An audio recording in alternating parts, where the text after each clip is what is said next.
Good morning, everyone. This is Mortgage Post 411. I'm Audrey Boissonou with my co-host Kevin Casey, and today we are joined by Dr. Lawrence Yoon, who is the Chief Economist for the National Association of Realtors.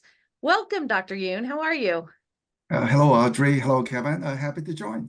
Oh my God. I was just telling Dr. Yoon that he's one of the guests that we don't have to remind to smile and not look like the sky is falling. He always looks like, things are pretty rosy in real estate, right? We went through some difficult period last year, but nonetheless, it's an entrepreneurial business. In any given year, good, bad, we know the 80-20 rule, that 20%, somehow they get that knowledge, they have that information, and they can always thrive independent of the market condition. Exactly. Well, I just want to say that you very kindly told me, because I asked you, I said, okay, is there anything off limits? Is there anything I can't ask you? And you said, you can ask me anything. And if I can't answer it, I will tell you that. So I want our listeners to know that because they can put their questions in the chat. And if he can answer the question, he will, which is wonderful. I love forthcoming, keep it real. So let's just take a dive right in. And so obviously there's this little thing going on with NAR and a settlement that was reached recently, which they're not aware of it. They've either been in a coma or living under a rock recently. So let's assume they know the basic facts, but the Department of Justice has very recently come out and said, okay, well, maybe not. Like maybe they're going to stick their little noses into it. So tell us what your thoughts are on the Department of Justice and what their impact could or would be and how that's going to affect things. Yeah, so first, before discussing a quick background, I just want to say to the realtor audience that 90% of their past clients have expressed tremendous level of satisfaction regarding their real estate service.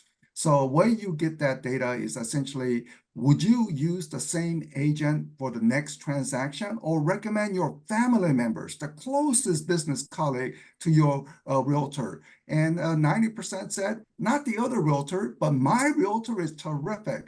So an industry that has a 90% satisfaction rate, where some couple of lawyers were able to find 2, 3 unhappy homeowners and make a lawsuit, and you have, 9, 11 jury members. So you can count the number of people who were involved in the lawsuit, and to impact an industry where, say, over the past 20 years, you are looking at 100 million home sales, 90% satisfied. Yet somehow, because of this, we are in this new settlement, which in essence means that first-time buyers, first-generation buyer will struggle if somehow the seller is unwilling to pay for the buyer agent fee. So it has greatly disrupted the system. I think it's less transparent because now that key information will no longer be in the multiple listing service. So what do? Do you make a phone call and do you respond differently to different people who make the phone call? Not a transparency anymore. So I don't know how everything will resolve, but the 80-20 rule, realtors are entrepreneurs, business people, they will adapt to whatever new rule. Even if it's more onerous, they will adapt to the new rules and they will thrive in the process because we know in America, people desire to own a home. They will continue to seek out home buying. Amen. All right. Well, thank you. That was a great place to start, actually. And just a reminder that supply and demand drives prices, not real estate commissions. So it's a real reminder to sellers. And I heard this really interesting story. There was a listing agent who had a seller. They were about to list their property. It was right as the settlement was hitting the wires, and there was so much conversation about it, etc. The seller said, do I have to pay the buyer's agent? And the agent said, no, you've never had to pay the buyer's agent. It was always negotiable. That is your choice. And the seller said, all right, fine. I'm not going to. Didn't want to. So they go on the market. So the property sits on the market for 3 weekends in a row and not one single showing. Not one. Not one. So at some point, the seller must have been scratching his head going, maybe this wasn't such a great idea. So they sit down with the listing agent, 3+ weeks in, and decide, okay, maybe I will pay the buyer commission. And guess what? Whammo, they were in escrow within 4 business days, 4 days, not even 4 business There you days, go. 4 days. And just a reminder that Realtor did a survey and before all this, and 92% of buyers who have always had the option to do a for sale by owner, to negotiate whatever commissions they wanted to do, 92% chose to go with a full service brokerage because we all know that the best way to get a qualified buyer to your listing is through a buyer's agent. And that's before we even get into contract, which is when Kevin and I chime in and we're like, those are the worst transactions on the face of the earth when the buyer and seller are not fully represented by a professional. I mean, it makes a huge difference. And the thing that bugs the crap out of me is that they don't even know what they don't know. So I've seen some public conversations where the seller's like, well, I've sold my own houses. I don't need an agent. I'm like, you don't even know what you're talking about. And it reminds me of one of my most recent transactions that I've just closed, where one day the buyer woke up and I'm not joking, called and said, I'm going to cancel. Okay. Why? I mean, like out of nowhere, you're going to cancel. So he had reasons, and it was because the realtor and I had a relationship with him that we were able to help him understand that there was value in this transaction, which he's so happy he ended up closing. But without us on that end, without his buyer's agent, that deal would have died. That would have been back to the drawing board. See it all the time.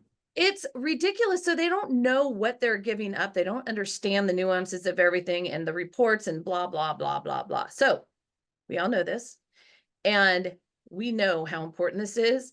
And I'm hoping this is a little blip on the screen. And as evidence begins to mount that this was a terrible idea and that the realtors are making 30% commission or whatever they want to call it, 30% of whatever the settlements are, I hope that things settle back down.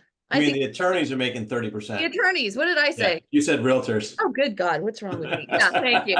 Yeah, it's what I meant to say. Why is realtor making 3% so terrible when the attorney makes 30%? I know, right? I mean, again, like this idea that there's no value is absurd. And so it's our job as LOs and realtors to convey what the differences are, how important it is, how it does matter to the buyers and the sellers, who, by the way, Lawrence, do you know what percentage of sellers turn around and become buyers? Like what percentage are selling? I want to know this number. Do you know? Well, people who sell, rarely do they sell to become renters. So they're essentially becoming, selling a home either to trade up for many young families or trade down among, say, empty nesters, retirees who may be going out into a different state. Now, I know that you are located in California, but the data clearly shows that there are many people who from California, they move to either Nevada or Arizona or Rocky Mountain State. But you also have many newcomers coming into California, so at least it provide that dynamism of home buying, home selling process. But people utilize their realtor, and of course in the other states, they always talk to their current realtor, say in California, for example, and say, "Do you happen to know any realtor in Idaho?" So that recommendation, word of recommendation, carry a huge weight, which also is a testament that realtors cannot do one-time transaction. They have to build a referral base. Absolutely. How do you build referral base? Best service possible without cutting corners. So that is the way, and I'm glad that, the realtors, again, following their natural instinct and business development, that they provide the best possible service. And consumers, I say American consumers have the best of the world. They can use full service. They can use discount service. They can go by themselves. Americans have choices. This is a great thing. I don't understand the lawsuit, but it is what it is, and we have to adapt to it. Yeah, I understand the lawsuit. Money, money, money, money, money, money, money, money for the attorneys. Let me get it right this time. Yeah, I want to just talk about the moving out of California thing and just see if I'm correct and see if you have the same stats. I've been in California all my life. And when I see people move out of California, it's in 2 phases. One is either after high school or college, they leave California for better, for a job because they get it, or they just can't take off and they end up joining the military or something like that. And then the next phase is at retirement. That people, you know, they grow up here, live here, work here, and then they retire, and then maybe they move. A lot of times it's because the grandkids have moved to another state and they want to be near the grandkids. Am I seeing this correctly? Because what I see of the people moving in to replace them tend to be, you know, tech workers or high-end wage people, and people that are moving out are people who are now retired. And it almost seems like it's California plans it so they get more tax income, because they get the people whose income is going down and move out, and then they get the people come in to replace them. Giving them a lot of credit in foresight. I don't know if that's warranted, but go ahead. Well, one of the uniqueness of California, which you did not mention, is that people are moving out, especially say moderate income, middle income households, where in other states they can become homeowners, but in California they cannot. So they're frustrated about housing affordability, so they seek out more affordable region in the country. And the other part is, in the San Francisco Bay Area being I would say the technological renaissance center. It's true renaissance center. This is where if one is a graduate of MIT, Stanford, or other school, and they said, I'm a free agent, I want to see where I can apply my talent. Well, they go to the Silicon Valley area to see which companies could potentially make an offer. So the fact that you have that the tech innovative center, you draw many newcomers into the region. But people who are not in the industry, people who are just delivering the more manual tasks, they said, look, I cannot stay in California. I can never buy a home, and I want to build wealth for my family. And we know that wealth buildup is home ownership, and I can do that in Nevada or in Idaho, but not in California. So you have that unique dynamics going on. Related to grandkids, that's not a California thing. That's an American thing. We are finding more grandparents move where the grandkids are located. So whether from Massachusetts going to Virginia, if their grandkids happens to be there, or firstborn grandkid. So we find that many older Americans beginning to sort of, who have the flexibility to move, follow their grandkids. Yeah. Right.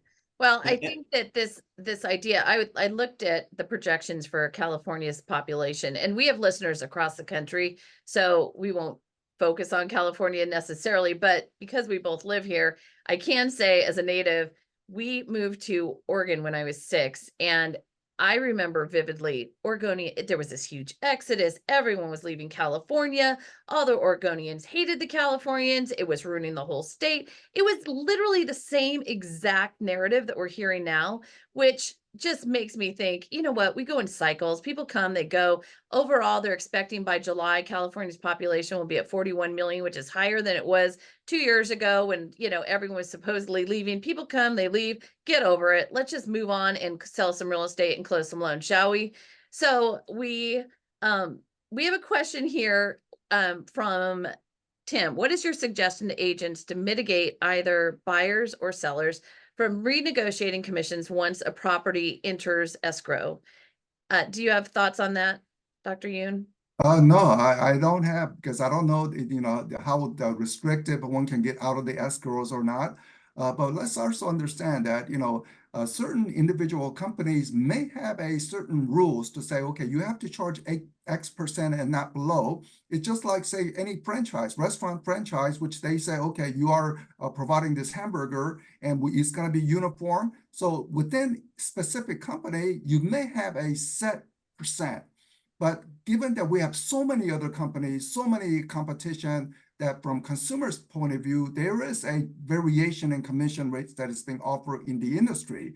But for a specific company, they may say, oh, no, to work in our company is an X%, but that's fine. We find that that's part of the competition process. In any, say, restaurant business, a franchise, they have certain rule, and they will abide by those company set rules. There really needs to be a proposition, a value proposition that is, and people need to understand what the expenses are around being a realtor.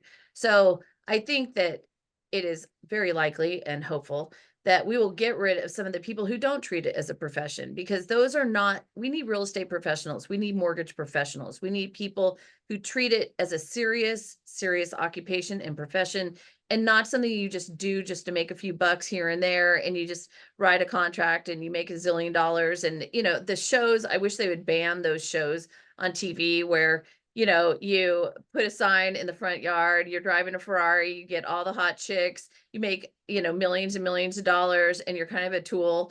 But, that's what they're presenting as a realtor's life. And Dave Stevens, who was one of our favorite guests that we would have on, and he was one of the expert witnesses in the Stitzer Burnett lawsuit. He had pointed out that 45% of realtors last year did not do a single transaction. And so, again, are we professionals? Are we serious about what we're doing? And if we are, then we walk them through the fact that, hey, the staging costs money.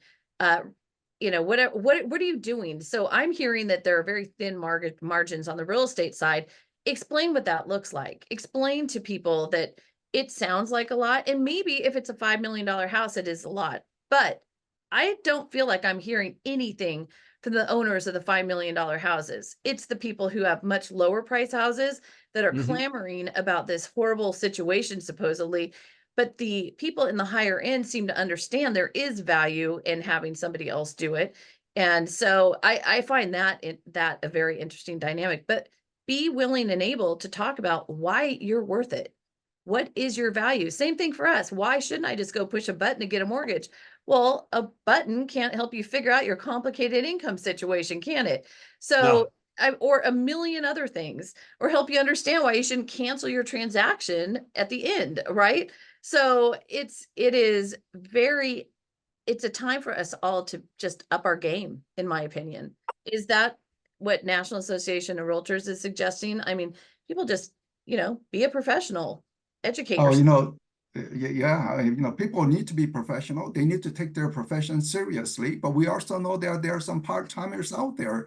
Anytime NAR try to put more barriers to entry, then DOJ said, why are you trying to limit competition? So, we have to respect the fact that there are some people who want to give it a try, entrepreneurial spirit, go ahead and tap it out. But the reality is it doesn't work for everyone, which is the reason that in any given year, good, bad, 15% of existing members drop out.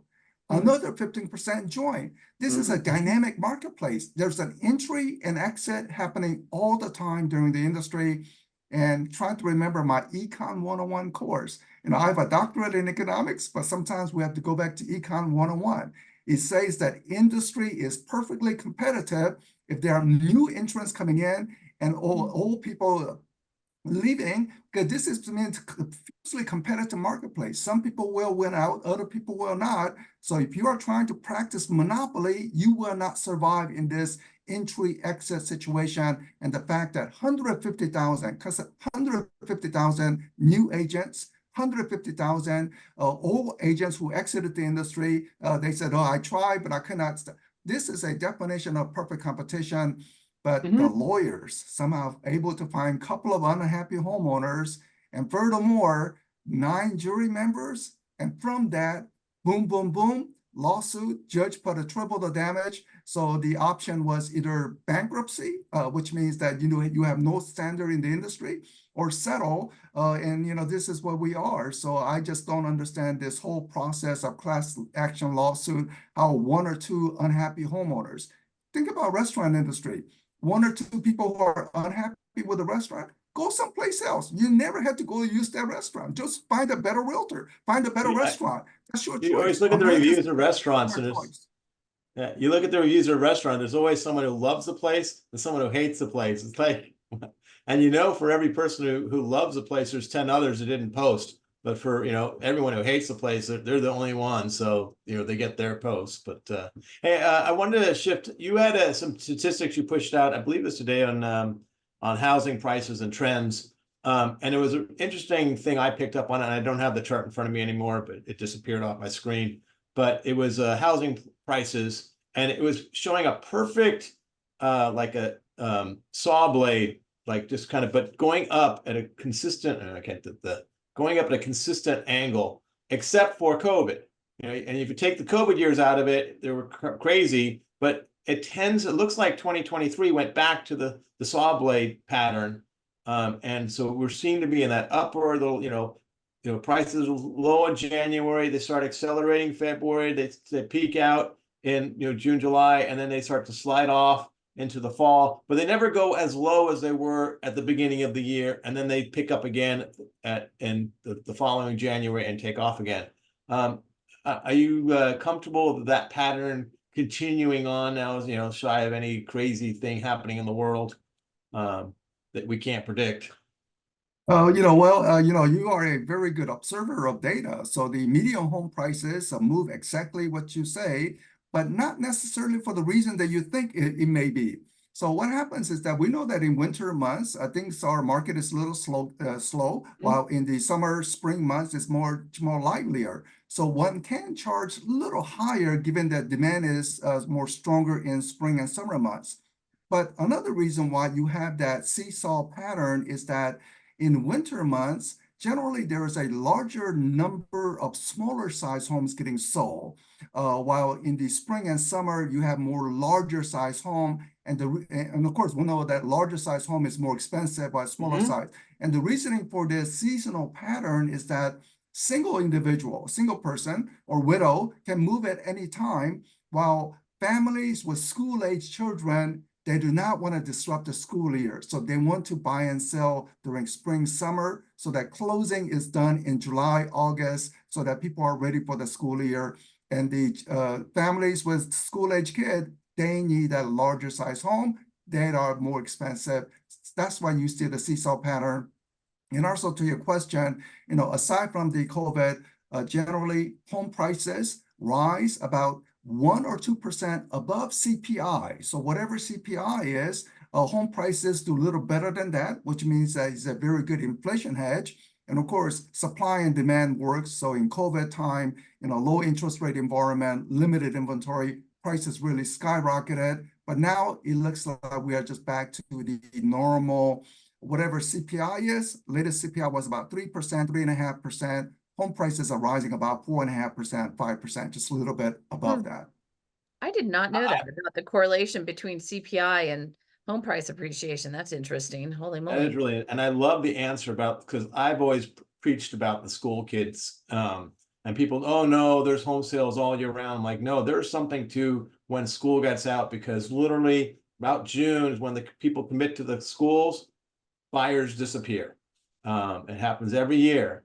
And I've been talking about that and following the pattern, and I'm glad you were able to put that. But I never put the fact that it's the bigger houses, because I've always noticed that a lot of people, I see a huge number of listings come on right around Labor Day, and it's right after they see all those nice home prices go up, and then they can't understand why their houses aren't selling what they were in June. Well, it's because a third of the buyers have disappeared on you. No. Well, then in other parts of the country, there is that little weather factor, although they do shut down San Francisco's International Airport when it rains here sometimes. So you never know what might be impacting things, right? So there's been a lot of conversation about whether or not the GSEs, FHA, and VA are going to allow the buyers, the sellers to accommodate the buyers' commissions, blah, blah, blah, that whole conversation, right? So Fannie and Freddie, so FHA assured everyone that yes, it's fine. They're not going to count it in whatever the max seller concession number is. And Fannie and Freddie just followed suit recently in the last day or so. But we have yet to hear from VA. So do you have any insight in when we might hear from VA on this subject? Because it really does impact the ability of veteran buyers to buy a house. You know, veterans, I mean, they serve the country. And the purpose of the VA loan is to say you serve the country, and let's try to make sure that you have a good chance of buying a home. So that is the mission. So now that the VA loan, which, you know, according to the current rule or the old rule, essentially say, if you get a VA loan, you cannot pay buyer agent. What happens in the case where now the seller agent is not willing to pay for the buyer agent, and now you know, realtors, do they work for free, or do the veterans have to do by themselves? We should never expect that entrepreneurs to just put in their pro bono work. I mean, in some cases, maybe they want to volunteer, but we should not expect that in terms of financial sustainability that they can always work for free. There is a reason why entrepreneurs take risks, is they want to get potential return from it. No guarantee, but they want to get that potential return. So it could be that, you know, Veterans Affairs Department, that could be a little slow in trying to evaluate the situation. That could be one. But I think the other part is even Fannie and Freddie, FHA. What is their mission? Mission is to assure that middle-income families, middle-income households have a good chance of home ownership. That's their mission.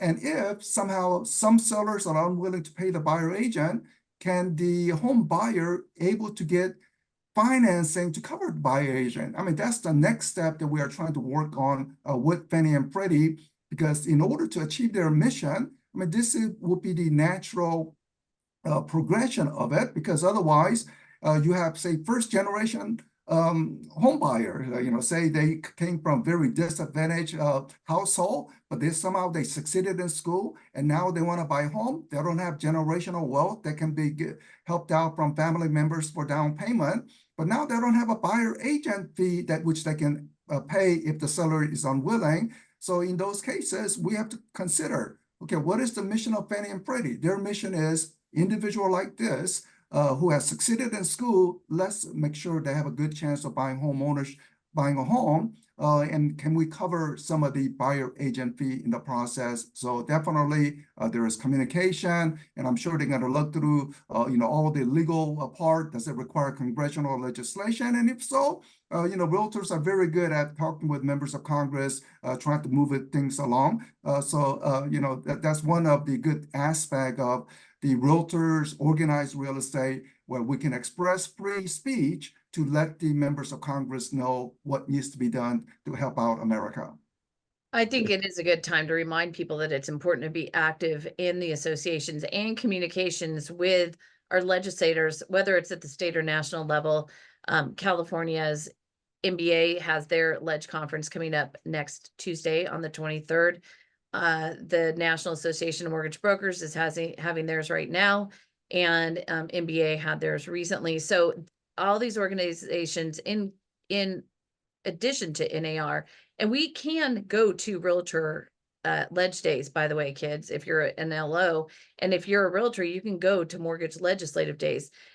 The legislators like numbers. They look at the number of bodies, and realtors are really good at rounding up bodies to show up to legislative days. Lenders, not so much. I mean, it's pretty light when it comes to lenders ledge days. So for goodness sake, everyone, it is past time to get involved with that and be part of it. And to think that it doesn't affect you and your borrowers is a fool's. That's crazy. It's crazy. No, I mean, I personally have gone and I have personally affected legislation, and it's like nothing more empowering than knowing that you have a voice in this country. It's amazing. It is. It definitely is. So Ruby has a comment. So if FHA, Fannie, and Freddie are not going to count the buyer's commissions into the max seller's concessions, the property still has to appraise at the value of the home, right? If the buyers roll in the commissions into the home price. Is that right? Of course it is. So yeah. Obviously we have to have an appraisal, and the appraisal has to support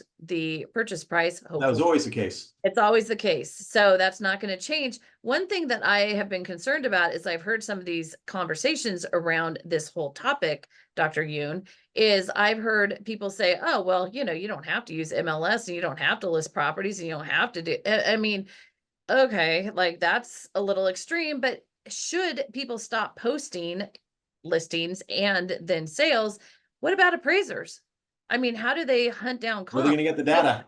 Nobody's talking about how we're going to replace that data. I mean, what brainiac didn't think that part through, I wonder, but I'm hearing zero conversations around this. Do you have any insight into that? That's a very good point. I think there are many unintended consequences that people are trying to figure out.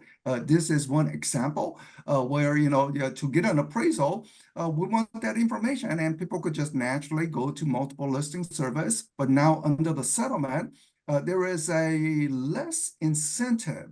Of course, more information, always more transparency, better. Right. But people do not necessarily have to do it. So which then leads to the question that this lawsuit settlement is actually increasing friction in the marketplace, is making less transparent. So it's not benefiting the consumers. It's not benefiting the marketplace process. So again, we have to scratch our head that, a couple of unhappy homeowners, 9 jury members to just completely flip the industry that has been working very, very well. where the consumers have so many choices, but I think this is one unintended potential consequence that one has to really think through. But in terms of just encouragement, not in terms of mandate, encouragement, putting more information into the multiple listing service will definitely make the more fluid in terms of the data availability. So that would make the transaction more readily available in appraisal, whether loan is approved or not. Again, those process will be more smooth out. But if that information is not there, then it's going to, again, delay some of the loan approval. So just raising the friction in the process. Well, and think about what it takes to get a commercial appraisal at this point, because there is no MLS, there is no data. The data is not available in a centralized location. So you got commercial appraisals that take forever and cost $1 zillion. Like, we thought that appraisals were expensive when we went into lockdown and the appraisers decided that was their time to get paid. We've seen nothing. As if we ended up having to go to residential appraisals without MLS, it's going to be an issue. And so it's just something to think about as we're going forward. I hope that, that is at least part of the conversation, so that there is a value to that, to put it mildly, that goes beyond, oh, I can look up the listings. There's so much to it that people who aren't in the industry don't understand. It drives me crazy. Anyway, okay, so a week ago today, the Fed futures was projecting that there was a 48% chance that we'd have a rate cut in June. By Wednesday of last week, we were down to a 22 to 23% chance of having a rate cut in June. We are now down to June's out, and maybe we have less than a 50% chance of a rate cut in July. So what are your thoughts on rates and what the Fed's going to do with rates? And if you could throw in balance sheet runoff while you're at it, that'd be great. So what are you seeing and thinking might happen for the rest of the year, if you have thoughts on this? Yeah, so the inflation number, which is one of their mandate to contain inflation, the dollar should remain a dollar. So a couple of summers ago, when we went to the grocery store, we were shocked at the grocery bill. Well, dollar was no longer a dollar. So Federal Reserve was not doing its job. Or you can say the Federal Reserve always wanted to do their job, but the massive government stimulus, the paycheck for that led to the inflation, and now Fed had to catch up by raising interest rate. Federal Reserve wants to see inflation at 2%. That is their ideal. Now, in the economic textbook, they say 2% is a good number. Right now, we are at 3.5%. Now, 3.5% was an increase from 3% inflation in the prior 2 months. So one can say sort of moving back upwards, which was really bad news on inflation in the most recent data that came out, which is the reason why the futures market is saying, nope, it's not going to be in June when the Fed cuts rates. Maybe it's going to be July. Right now, we are in a high interest rate environment. All of the listeners would know that. But you look at the historically, we are in a high interest rate environment, whether car loans, insurance, credit card interest rate, and certainly mortgage rate condition. So just normalizing interest rate means some cut in an interest rate. So people anticipated it will be in June, but now it's going to be in July. If it doesn't happen in July, I think the Fed has to hold back until after the presidential election, because they do not want to do it in September or October, because it gives the perception that the Federal Reserve is trying to influence the presidential election outcome. And they don't want that perception. Federal Reserve wants to be considered to be neutral, judging everything based on the economy. So even though economic data would suggest rate cut in September, I don't think they would do so. They will wait until after the election. I guess one good news is the following. We are looking at June, July, September, all that part. Whatever that doesn't take place this year will be simply pushed over into 2025. So I think cumulatively over a 2-year time span, this year and next year, there may have been 8 rate cuts. So if it doesn't happen this year, well, that 8 rate cut will simply occur in 2025. So that's sort of normalizing interest rate. Another motivation, well, actually, there's 2 additional motivation why the Federal Reserve wants to cut interest rate in addition to the normalization.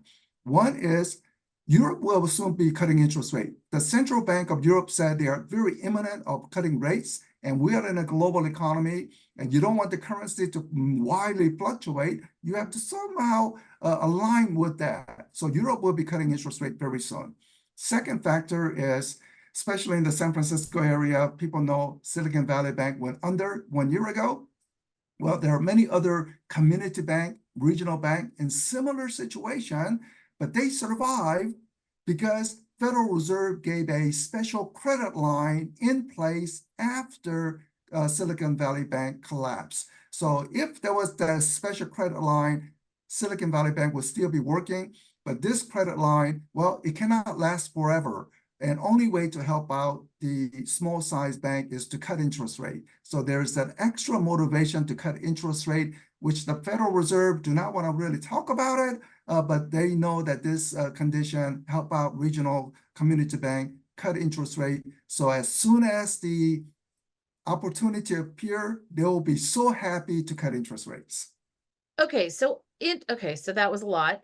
So I saw a graph that mapped out presidential election years and interest rate cuts, and there did not seem to be a hesitation to not cut rates in an election year, even around the election. And so it'll be really interesting to see if that pans out, because if you're right, then that means no interest rate cuts at all this year. Is that what you're thinking? Like zero?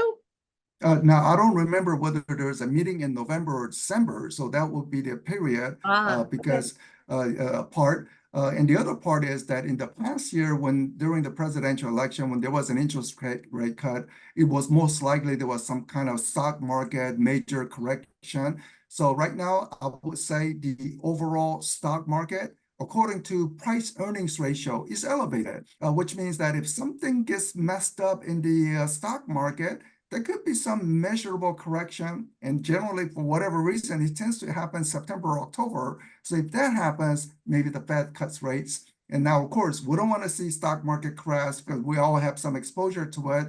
But for people in the real estate, anytime that happens, interest rate declines. So at least in the business of the mortgage rate becomes more favorable when there is a say stock market correction. Oh, wow. Interesting. And Okay. there's only one Fed meeting after July before the election. That's in September. But there's no August meeting and there's no October meeting. So Wow.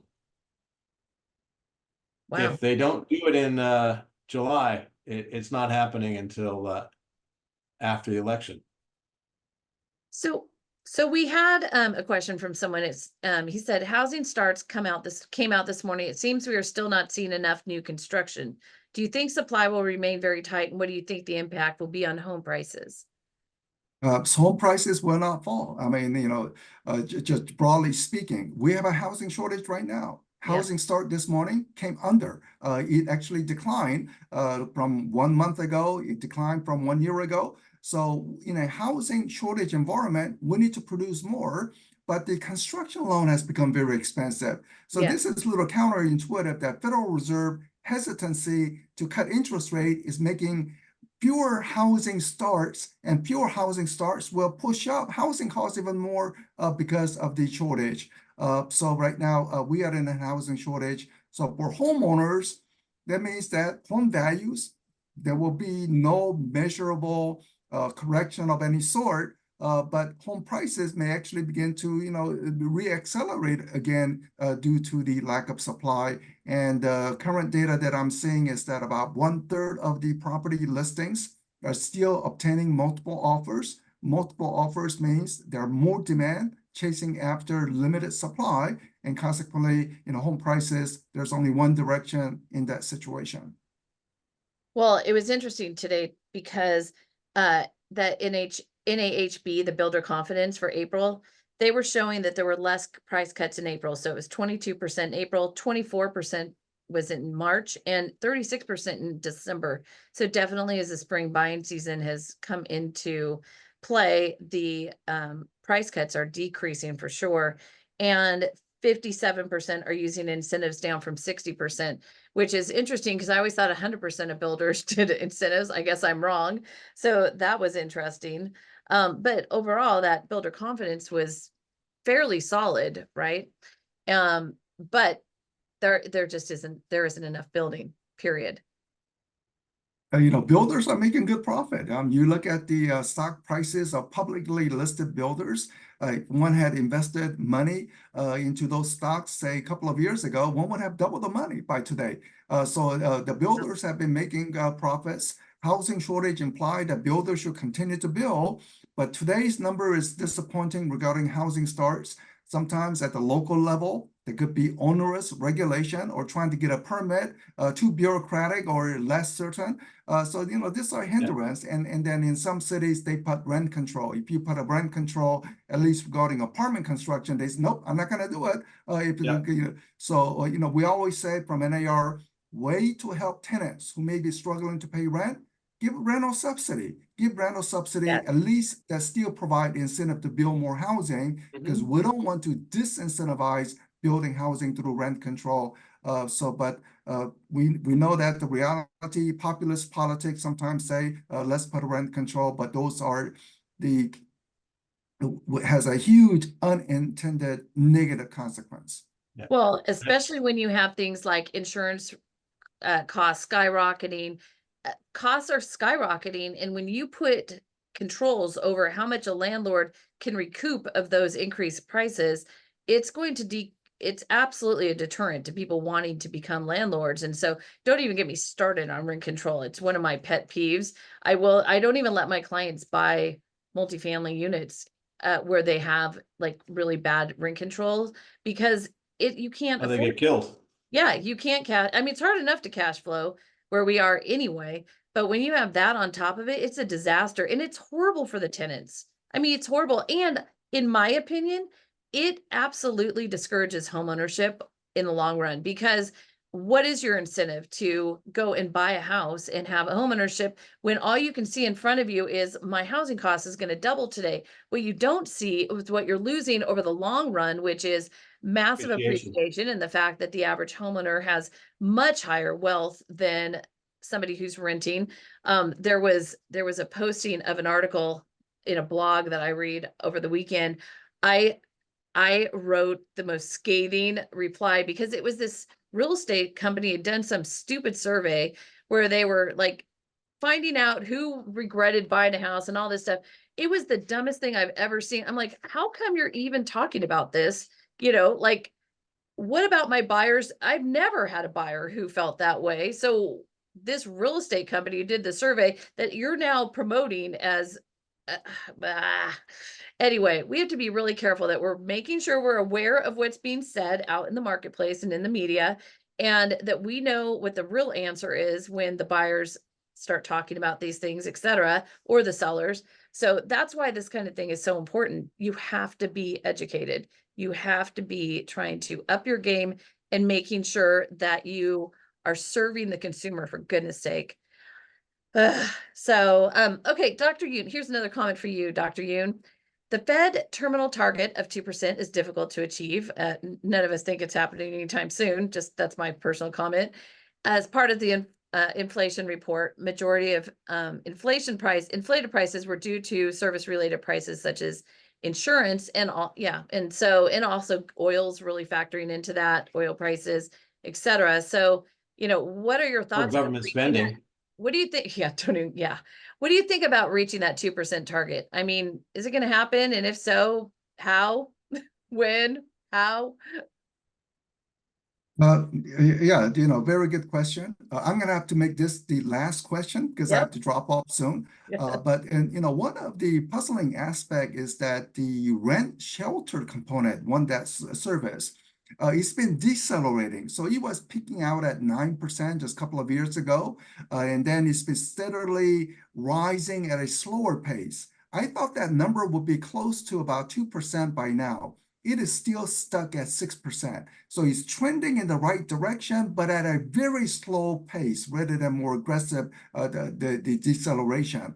And we have a record high apartment construction across the country for the past 3 years. You see in Austin, Texas, rents are actually falling on some of those new leases because of oversupply. Right. There's still rental demand, but there's oversupply. Same thing happening in Charlotte, same thing happening in Nashville. So In the private sector data, we're actually seeing some rent declines. Yet the government data is saying rents are still rising 6%. So I think it's just inevitable. We will see continued deceleration in rents. And then that means that sometime, I think next year, that we will see that 2% terminal consumer price inflation number. And since you meant about some of the regret of home buyers, I don't know how that survey, flawed or whatever it is, but you tell the people, okay, you bought a home in California 2 years ago. Your housing equity has increased by $120,000. Now their regret quickly disappeared. They say, oh, $100,000 in the home price appreciation from the time I purchased. So we are finding record high housing wealth. Homeowners are very content, even though some of the survey, however flawed, may say, oh, I regret buying a home, but their wealth statistic shows they are very content and happy. I completely agree. That is the consensus of my buyers for sure. And I just want to say, but first of all, don't go anywhere, everyone, because even though Dr. Yoon has to exit, we have a few more things to cover. But thank you, because he typically will only give 30 minutes, and he gave us 47, which means that we're just grateful. So thank you for being here today. We'll look forward to seeing you next time. Have a wonderful day in LA, and we'll talk to you later. Joining you. Take care. Bye, Dr. Yoon. Thank you. All right. So moving right along, kids. There was a survey that I found interesting. This was the headline. You ready? Vast majority of top originators project positivity. Okay, I can't say this word. Positivity in latest survey. So they took all of the top performers in the Scotsman Guide, and they asked them what they thought that business was going to do. And 85% of those who were surveyed expect that their business will improve over the next 6 months compared to the previous 6 months. That's in stark contrast to the second half of last year, in which only 45% of originators thought that business was going to improve. And I am seeing it. I don't know about you, Kevin. I am seeing business really improving. Things are absolutely. I've already closed more than last year. So yeah. That's what. And by the way, what are we closing? So I want to talk about that.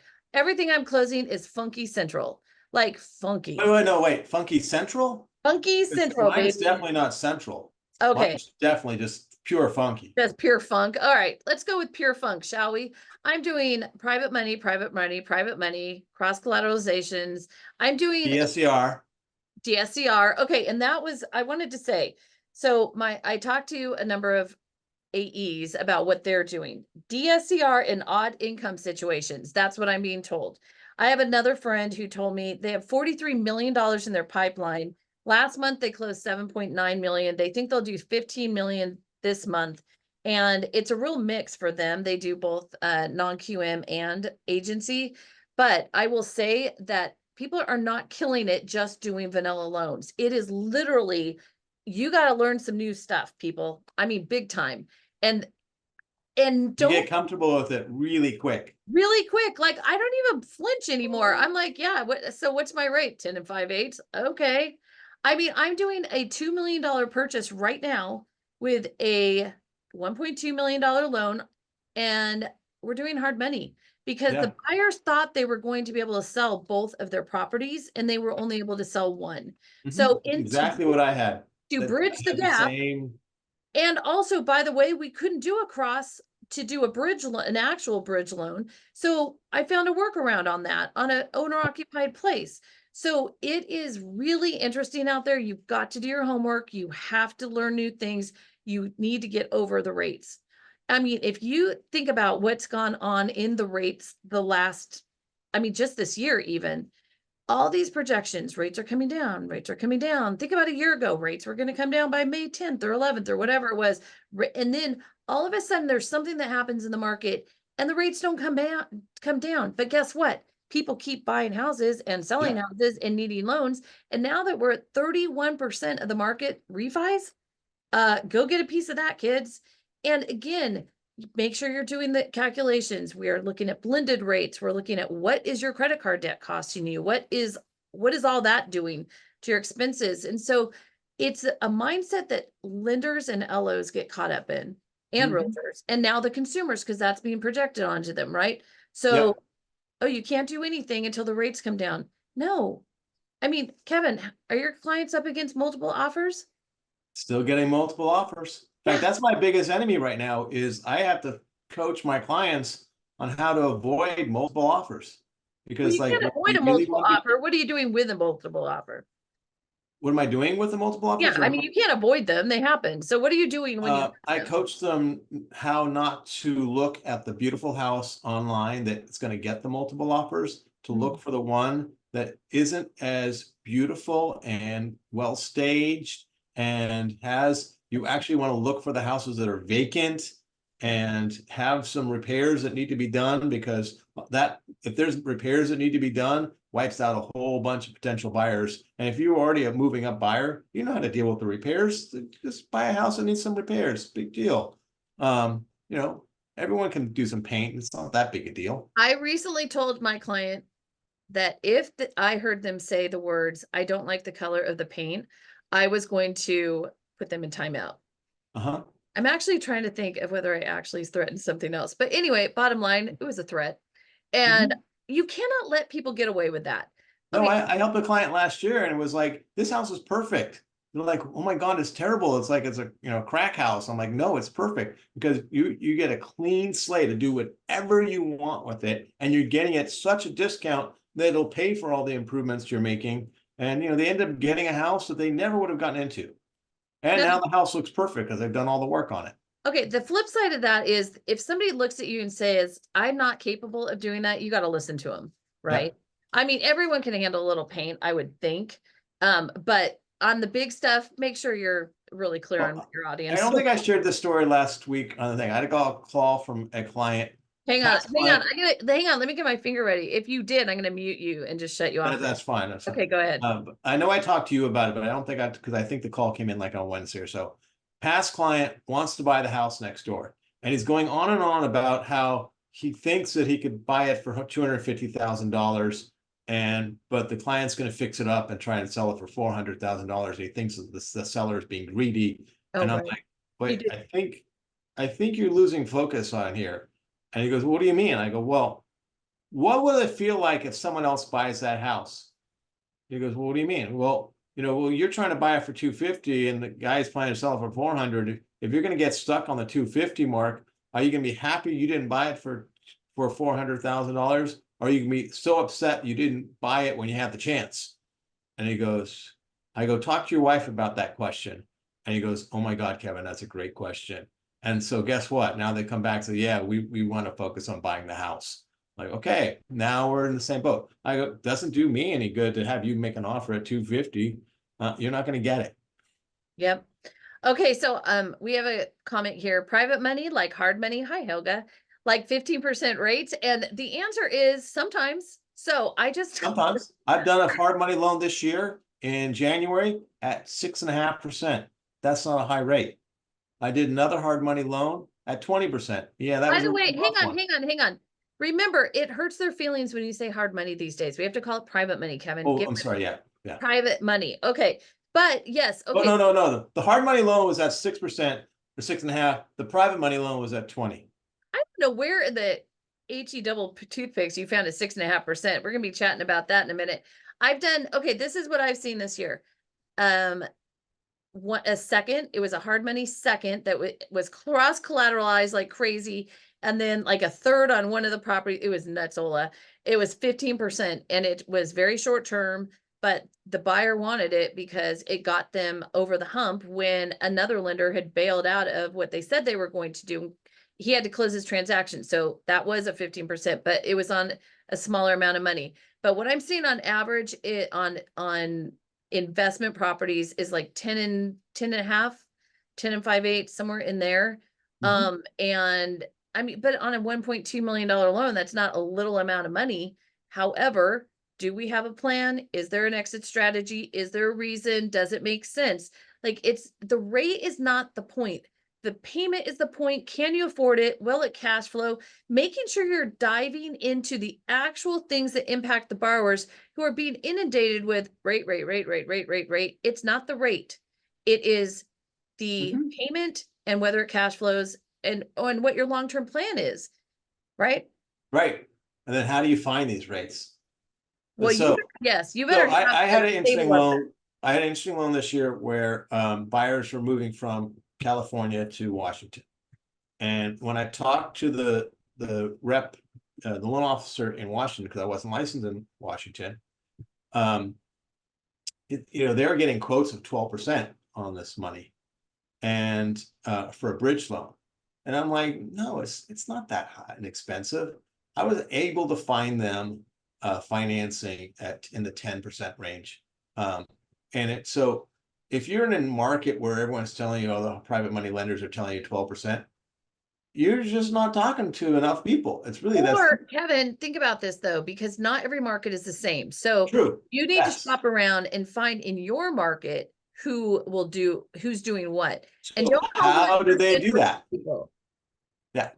Okay. Where do they find these great loan officers or lenders that lend at better rates? You know how you find them? You go to your mortgage association events.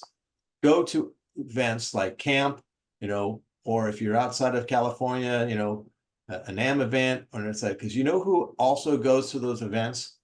Private money lenders. And you Actually, get to know them, and then you'll get to find out what their rates are, and you'll find out, oh, these are real people and they're really lending money, and they've got good terms. Now, the one downside both of us have learned about private money is it's not a bottomless pit of money like yes, the banks are. Okay. that's right. So you have to be really careful finding out how much funding they have and when is it available, when it won't be available, how long does it take them to get the money Are raised. they reliable? That's the hardest thing I find with doing private money lending.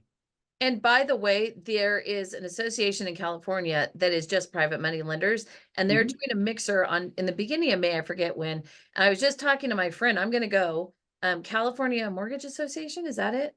Is that the private money? There's a private money. I didn't get the invitation. Somehow I was knocked off the list or blocked or blacklisted. Something happened there. I don't know. CMA. Cheryl just confirmed it's CMA. So it is, I'm going to go there and see what else I find. But yes, we have some really good options for that. And yes, at some of your state and national association meetings, you're going to meet these people. That's a great way. But you have to get out of your houses, people. We've talked about this ad nauseum for the last 4 years since we went into lockdown. Get up, put on some clothes. Yeah, I'm getting out. Look at me. I'm not wearing a t-shirt today. Oh my God. That's Oh my God. Yeah. In fact, I'm putting a tie on as soon as I get out of here. I don't believe you. I'm going to need to see some photographic evidence of that actually. So with that being said, guys, the message here is different. We got to be different. We've got to do things differently. We need to think differently, and we need to get over this idea that the rates coming down are going to change everything. Because if you recall, I just want to take a little traipse back to 2020 when we were in lockdown and the rates were the lowest we've ever seen them before. And guess what? You were so stressed out of your mind. You wanted a break, and you didn't want to have all this business and blah, blah, blah. Remember all that crap, Kevin? It drove me crazy. And so it was shop. You couldn't get an appraisal. You couldn't get your loan through underwriting. I mean, it was a freaking nightmare. Remember? Okay, so now that we've had that little recollection, we're going to focus on today, which is there is plenty of business. People are getting busier and busier. We are headed into the spring buying season, and there are loans to close. Go get your part of them, right? Well, or at least some of them. You actually get more than your fair share of them. Get more than your fair share, yes. Get more than your fair share. Also, I just wanted to know FHA has introduced a new loss mitigation option for FHA insured single family forward mortgages to assist families who are facing financial hardship due to mortgage payment delinquencies. The new initiative, known as the Payment Supplement, offers mortgage servicers an additional tool to alleviate the burden on borrowers by temporarily reducing their monthly mortgage payments by up to 25% without altering the current interest rate on their mortgage. So that has been out for a little bit. Just make sure you know about it. So if you do run into someone who's having trouble, that you have a resource for them. And, the servicers are tasked with making sure that they're helping people stay in their home. Somebody else noted Originator Connect. That is another one. California Mortgage Bankers has their Mortgage Innovators Conference coming up May 8th through the 10th. in Anaheim. We went last year. It was great. And so it sounds like there are some good events going on. We've got to go to them. And the other thing too is if you want these resources, we have to show up to them. And then you need to support the lenders who support them so that everyone can afford to support them. So many things, kids, but there's so much good going on right now. So hang in there. It's gotten better. It's getting better, but it's very much our mindset and what we're doing within that. I have completely revamped everything I've done in the last year, and I'm doing things now I have never done before. It finally occurred to me, I've been preaching about this for long enough. It's time to like do more of it, and I am, and it's really impacting my business. So with that, we will see you next Tuesday at 11 a.m. Pacific, 2 p.m. Eastern, or wherever you are in between, or if you're in Hawaii, whatever direction that is. Anyway, have a great week, guys. Thank you so much.